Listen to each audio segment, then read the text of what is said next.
So now that you got the 5 pillars of love down, there's one other thing that you might be coming up into. And please excuse my attire. I just got back from the gym. I had this feeling, this calling, mostly this excitement that I just wanted to sit down and make this video because I'm still in love with having a tripod and being able to move hands and whatnot.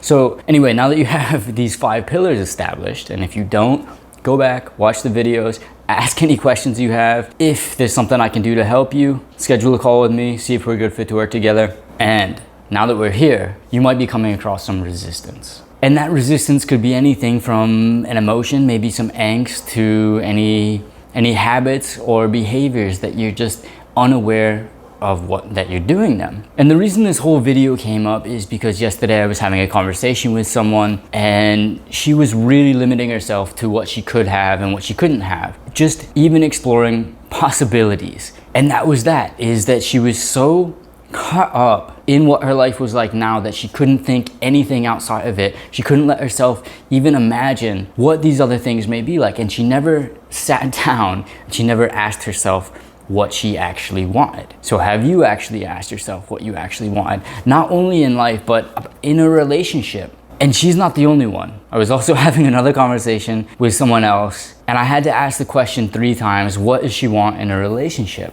How does she want to feel? How does that show up? And each time she deflected and said, well, I want these physical things. I want to be at this level of health and this weight. And she wouldn't even let herself go into the idea that it was possible for her to have the kind of relationship she wanted, with the kind of person she wanted, with the kind of man she wanted. Again, list aside, we're just coming into this feeling. She couldn't show up for herself in the way that she wanted someone else to show up for her, or she couldn't even fathom what that would look like. So my question for you is, can you actually love yourself enough to let this other person show up for you? Can you be so solid within that they don't even need to show up? And it's just adding so much more value to your life if they do, but it's not a necessary thing. Because while we talk about resistance, there's also resistance to this self-love, this love within. Because a lot of times we think, myself included, that because we're raised this way, because we have these limitations, this limited way of thinking, that we're not allowed to think outside the box. We're not allowed to imagine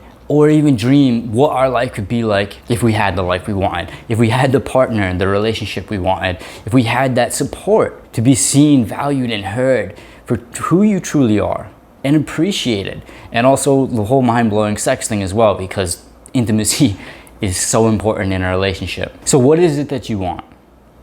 And if you're coming into any resistance, let me know. But for now, just dream about what it would be like if you had the things you want. And if you don't know what you want, that's okay. It's time to come and think and feel into what it is that's most important for you, that you want. It's time to let yourself dream of these possibilities and stop being a statistic.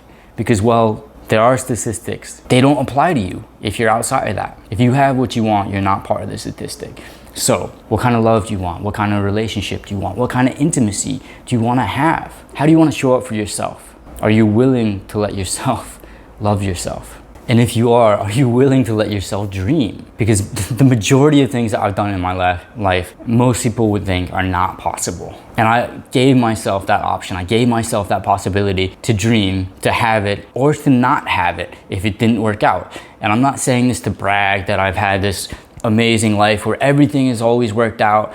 A lot has, a lot hasn't. So it's choosing what you want to focus on. If I didn't even allow the possibility for all this travel, I never would have gone to Tibet. I never would have gone to Mongolia. I never even would have dreamed any of that is possible, because that wasn't in the scope of my thinking. That wasn't in the scope of something that fit into what I thought my life was. But I let myself do it anyway, because why not? And you should too, especially with the kinds of relationships you want, with the levels of intimacy that you want, and the value that you want to have in your life, and how you want to be supported.